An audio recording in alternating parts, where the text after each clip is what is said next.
Shalom, apa kabar kita semua? Tentu kita dalam keadaan baik-baik. Puji syukur kepada Tuhan kita boleh kembali bertemu dalam kasih Tuhan dan melewati firman Tuhan. Hari ini kita percaya kita selalu diberkati. Firman Tuhan hari ini untuk kita terambil dari Filipi pasal yang kedua pada ayat yang ke-14 sampai ayat yang ke-18. Dilanjutkan dengan Filipi pasal yang ketiga ayat 1 sampai ayat yang ke-4. Kita berdoa.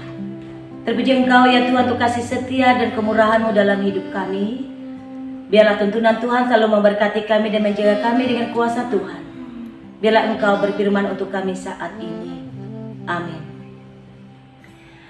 Filipi pasal 2 ayat yang ke-14 sampai 18 dan akan dilanjutkan dengan pasal yang ketiga ayat 1 sampai 4. Lakukan segala sesuatu dengan tidak bersungut-sungut dan berbantah-bantahan, supaya kamu tiada beraib dan tiada bernoda, sebagai anak-anak Allah yang tidak bercela di tengah-tengah angkatan yang bengkok hatinya dan yang sesat ini, sehingga kamu bercahaya di antara mereka seperti bintang-bintang di dunia, sambil berpegang pada firman kehidupan, agar aku dapat bermegah pada hari Kristus, bahwa aku tidak percuma berlomba dan tidak percuma bersusah-susah, tetapi sekalipun darahku dicurahkan pada korban dan ibadah imammu, aku bersukacita dan akan bersukacita dengan kamu sekalian. Dan kamu juga harus bersukacita demikian dan bersukacitalah dengan aku. Akhirnya saudara-saudaraku, bersukacita dalam Tuhan. Menuliskan hal ini lagi kepadamu tidaklah berat bagiku dan memberi kepastian kepadaku. Hati-hatilah terhadap anjing-anjing, hati-hatilah terhadap perkara pekerjaan yang jahat, hati-hatilah terhadap penyunat-penyunat yang palsu. Karena kitalah orang-orang bersunat yang beribadah oleh Roh Allah dan bermegah dalam Kristus Yesus dan tidak menaruh percaya pada hal-hal lahiriah. Sekalipun aku juga ada alasan untuk menaruh percaya pada hal-hal lahiriah. Amin. Paulus menulis kepada jemaat yang ada di Filipi, Bapak Ibu sidang jemaat yang diberkati oleh Tuhan, mengingatkan mereka supaya dalam perjalanan hidup mereka, dalam perjalanan persekutuan mereka harus bersatu.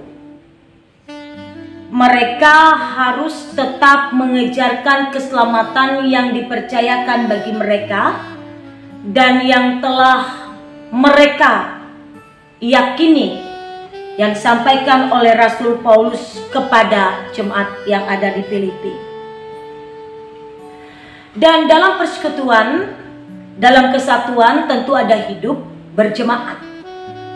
Dan dalam kehidupan berjemaat tentu tidak semua hal-hal yang menyenangkan kita dapatkan.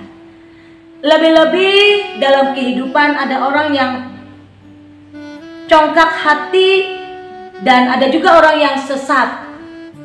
Dan kita harus berada di tengah mereka. Kita harus berada di tengah mereka, tetapi dikatakan ketika kita berada di tengah orang-orang yang congkak hati atau bengkok hatinya, sesat, kita harus mampu menjadi cahaya. Istilahnya, jika kita berada dalam kegelapan, kita menjadi cahaya.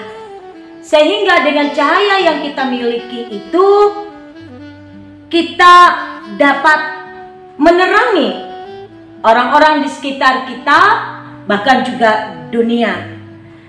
Dalam perjalanan hidup kita dituntun oleh firman Tuhan, di mana firman Tuhan ini akan menuntun hidup kita. Firman Tuhan yang akan menegur kita ketika kita salah, firman Tuhan yang memberkati kita ketika kita berjalan dalam kebenaran Tuhan. Dan ketika kita berada di sekeliling orang-orang yang tidak mengenal Allah, atau orang-orang yang sesat, atau orang-orang yang congkak hatinya, yang tidak ada kerendahan hati, kita tidak mengikuti gaya mereka, tetapi kita tetap bersinar bagi mereka. Jadi kita seperti lilin yang akan menyinari. Itu yang dikatakan kepada jemaat Filipi, mengejar keselamatan kita. Walau dikatakan selanjutnya kita hidup ini dengan lahiriah kita, keinginan-keinginan lahiriah kita, yang otomatis keinginan lahiriah kita ini ada keinginan-keinginan duniawi yang bisa membuat kita juga bisa jatuh dalam dosa. Dan dikatakan ketika kita hidup dalam persekutuan, hidup mengejar keselamatan kita, tentu banyak orang-orang yang tidak juga punya niat baik kepada kita. Ada orang-orang jahat, ada orang-orang yang tidak menyenangi kita. Dikatakan hati-hati. Hati-hati kita dalam bergaul, hati-hati kita dalam bertindak, hati-hati kita dalam mengambil keputusan. Dan dikatakan tetap menjadi firman kehidupan. Jadi firman itu kehidupan, firman itu yang dapat dilihat oleh orang, firman itu yang menyelamatkan orang, firman itu yang menghiburi orang. Dan kehadiran kita adalah firman kehidupan yang bisa dilihat orang dan dinikmati orang. Firman Tuhan adalah firman yang hidup dalam hidup kita dan kita menggambarkan itu. Jadi Bapak Ibu saudara-saudariku yang diberkati oleh Tuhan, dalam mengejar keselamatan tentu tidak mudah, banyak tantangan, banyak kesulitan, banyak kesukaran. Tapi firman hari ini mengingatkan kita bahwa dalam mengejar hal itu banyak yang kita jumpai. Jangan bersungut-sungut, jangan berbantah-bantah. Jika kita berhadapan dengan orang congkak, orang yang jahat, orang yang sesat, jangan kita membantah atau melawan mereka, tetapi biarlah kita bersinar bagi mereka tanpa perkataan, tetapi justru dengan perbuatan yang nyata. Jadi Bapak Ibu, kita ini kehadiran kita adalah membawa terang dalam hidup dunia ini. Biar terang kita bercahaya dan diingatkan bahwa di sekeliling kita tidak mudah, banyak kuasa setan, tetapi janganlah kita hidup dalam kegelapan. Jangan kita seperti orang-orang yang tidak mengenal Allah. Dan biarlah kita hati-hati terhadap pekerja-pekerja yang jahat, yang bisa menyesatkan kita, bisa menyesatkan iman kita kepada Tuhan. Tetapi biarlah kita mampu menjadi firman kehidupan yang bercahaya, yang boleh menjadi berkat untuk orang lain. Yang bila sepanjang hari ini kita boleh menjadi firman kehidupan yang memberkati orang lain, dan hidup kita pun diberkati oleh Tuhan. Hati-hati dalam kehidupan kita dan menjalani hidup. Banyak kuasa kegelapan, jangan sampai kita hidup dalam kegelapan. Bila firman Tuhan menuntun kita untuk hidup dalam terang Tuhan. Tuhan Yesus memberkati kita. Amin. Baik, kita merendahkan diri. Terima kasih Tuhan, kami telah mendengarkan firman Tuhan. Biar sepanjang hari ini ada kuasa damai Tuhan, ada berkat, ada kekuatan, ada pertolongan-Mu yang Kau nyatakan bagi kami, untuk kami hidup pada jalan kebenaran firman Tuhan. Dan firman-Mu adalah kehidupan bagi kami. Amin.